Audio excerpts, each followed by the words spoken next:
Welcome to the Rise of Skywalker review. I am Darth Joker, and this is the most spectacular opening you will ever see in your lifetime. My Padawan, Darth Drangus, you have returned. I shall defeat you. This is Star Wars.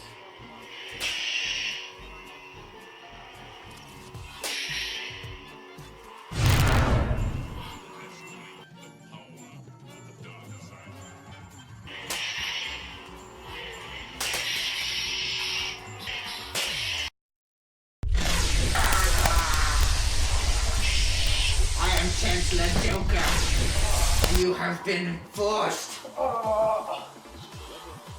I'm the Joker, baby.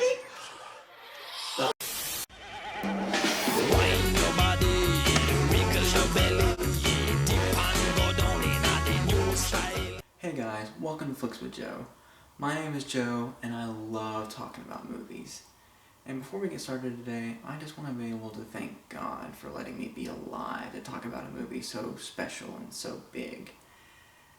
And that's where my sentiment stops. Because now, of course, we gotta get into talking about today's movie. Star Wars Episode 9, The Rise of Skywalker.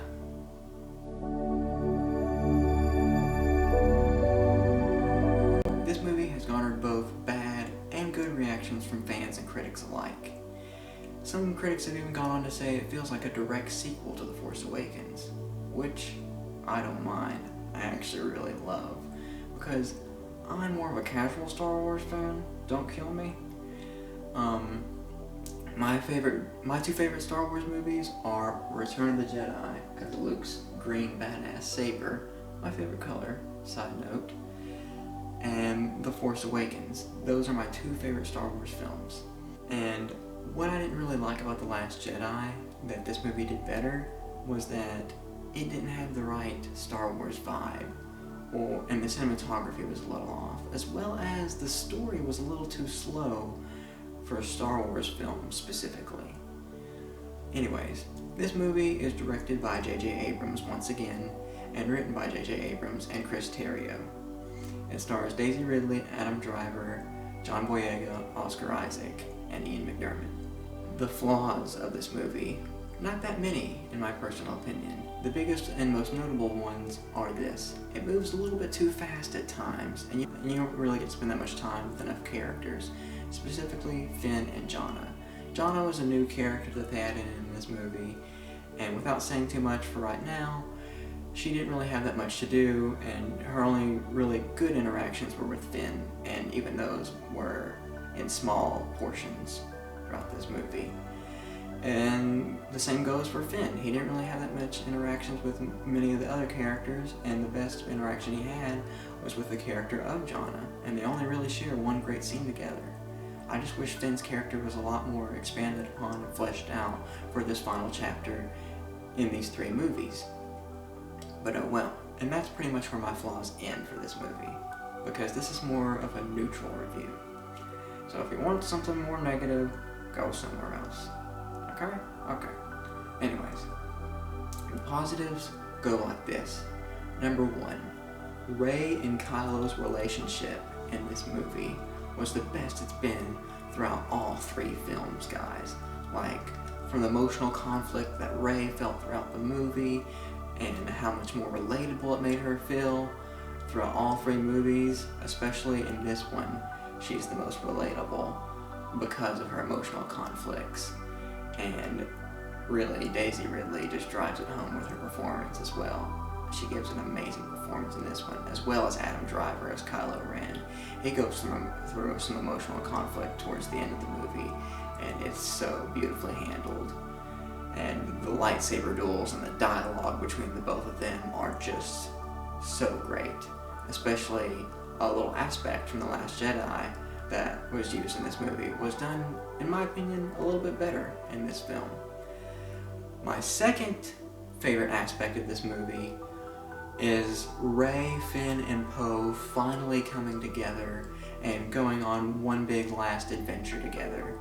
And it really took 3 movies for them to come together, and I'm a little disappointed by that, but at the same time, I love that they finally put those three together to come on this one big final adventure.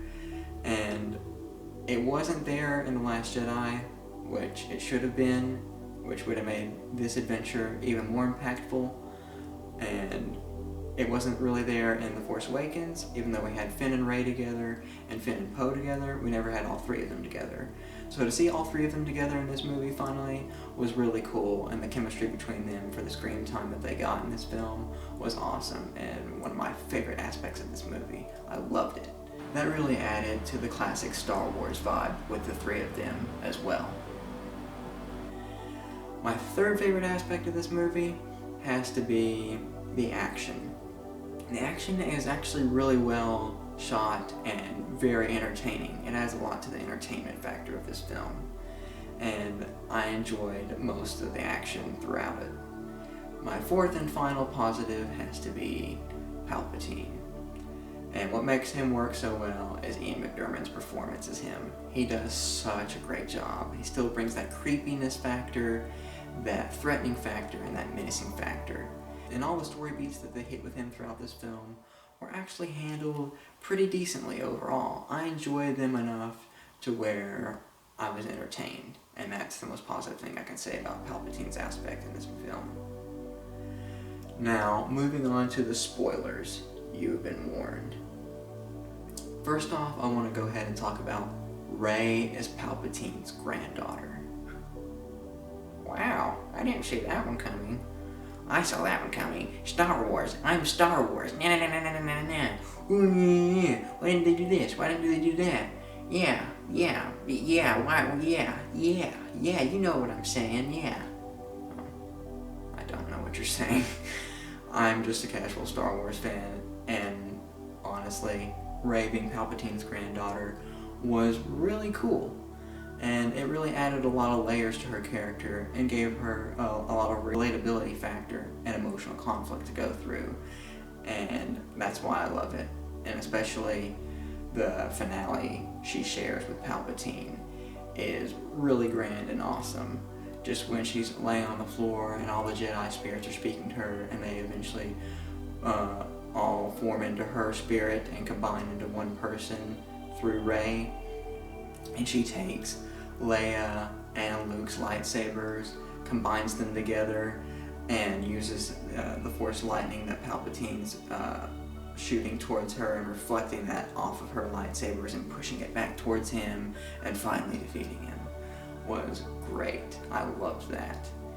So Rey and Palpatine's relationship in this movie was pretty well done and added a lot for Rey's character. And since we're talking about relationships, might as well mention Rey and Kylo's for spoiler-wise. The Force connection is the aspect I was talking about earlier that's used from The Last Jedi in this movie, and I think even better. Because on certain planets they'll do it and they'll have lightsaber duels with each other through that Force connection, and it makes it feel even more creative and original and fresh in this movie. And to me, adds to the lore that some Star Wars fans like, or whatever. Anyways, specifically towards the end of the movie, one badass moment for Kylo Ren, who has now been Solo at this point, thanks to Leia's passing to distract him, so Rey could stab him and then heal him to bring him back to Ben Solo, as well as Han Solo's moment with him mirroring Empire Strikes Back when he says, "Dad," and Han simply says, "I know," was great. I really loved that. And so when he has that lightsaber that Rey gives him over her shoulder and he pulls it out through the Force connection and wipes out all the Knights of Ren, it was so cool. And yeah, the Knights of Ren, not really a flaw in my opinion, because they were minor in The Force Awakens. They weren't mentioned really in The Last Jedi, and so that doesn't really equate to a flaw in this movie because they weren't in it that much anyways, so whatever. And C-3PO actually has some few shining moments, and they did a really good job utilizing his character in this movie. I had some really good laughs at his character in this movie. Actually, that's where most of my laughs came from. But anyways, guys, on to another character that I didn't mention, Zorii Bliss, played by Kerry Russell. Yes, her character wasn't in it that much, and and was probably in it as much as Jana, but I believed her character and liked her character more because of her chemistry with Oscar Isaac's Poe Dameron, and so that's the only reason why Zoe Bliss's character worked for me. She was pretty cool, she was pretty kick-ass, so I liked her. And another moment I liked with Rey was with her and Luke back on the island from The Last Jedi, and him saying you need to treat this Jedi weapon with more respect. And I don't really see that as retconning from The Last Jedi. I more see it as he's more at peace now and one with the Force. So yeah, I really love that scene, and when he gives Rey Leia's lightsaber too, as a really defining passing on the torch moment, was awesome. Anyways, the ending with Rey back at Luke's house on Tatooine, seeing the twin suns in the final shot, and clicking on her own lightsaber, which was yellow. Guys, I gotta tell you, I've always wanted her lightsaber to be yellow. I always thought it would really fit Rey's character really well. So that was a real good treat for me. And it was a beautiful, nice touch ending. Anyways, guys, that's my review of The Rise of Skywalker. I'm gonna give this movie 9 sabers out of 10 sabers.